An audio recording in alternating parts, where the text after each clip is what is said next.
80대 노인이 산책을 나가는데 개에 물려서 전치 3주의 부상을 당했습니다. 자, 주인은 글쎄 이제 목줄을 하고 나갔는데 그런데도 80대 노인을 공격을 했어요.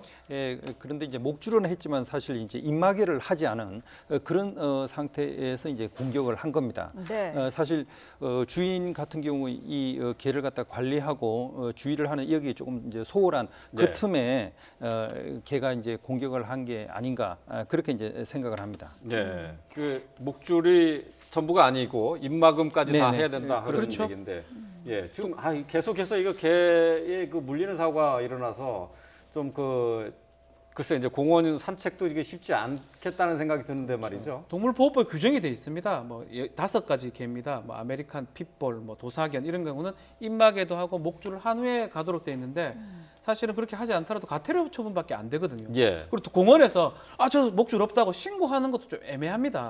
결과가 발생하기 전에는 그러다 보니 결국은 이런 사상 사고가 발생하고 또 예. 사망 사고까지 최근에 발생을 했거든요. 네. 근데 그렇다고 하더라도 과실치상 정도밖에 안 됩니다. 과실치상죄는 500만 원의 벌금이거든요. 합의되면 처벌하지 않고요. 예. 그래서 처벌 자체가 아주 미약하기 때문에 계속적으로 이런 일이 좀 반복되는 게 아닌가 또 생각이 들고 본인이 볼 때는 되게 순한 개고 아기 같지만 남들이 봤을 때는 상당히 무서운 수가 있거든요. 덩치도 그렇고. 예. 그러니까 네. 좀 목줄하고 입마개는 반드시 해야 된다 생각이 듭니다. 예. 근데 이 개를 키우는 주인들 중에 상당수가 우리 개가 목줄을 해야 되는 것뿐만 아니라 입마개를 해야 되는 견종인가 여부도 사실 잘 모르지 않습니까? 입마개를 해야 될 견종은 도사견하고요, 네. 아메리칸 핏볼 테리어, 뭐 이런 네, 여러가 핏볼 5가지 정도 개가 있습니다. 네. 예. 근데 그게 아니다 하더라도 사실은 이거 저희도 아파트에 보면 개가 이제 좀 큰데 아기라 그러면서 되게 막 편하게 생각하시고 막 편하게인데 그 개가 유아를 또 공격할 수도 있거든요. 그렇죠. 그러니까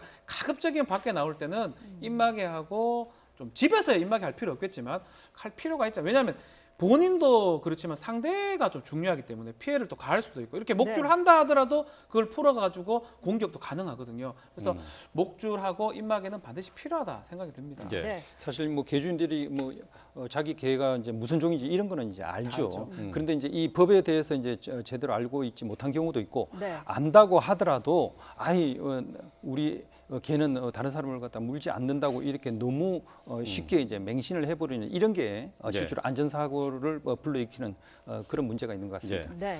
일단은 뭐 몸집이 큰 대형견인 경우에는 입마개를 좀 해야 된다 이렇게 생각하는 게 맞을 것 같기는 합니다. 자 이렇게 해서 사건 사고 소식을 함께 짚어봤습니다.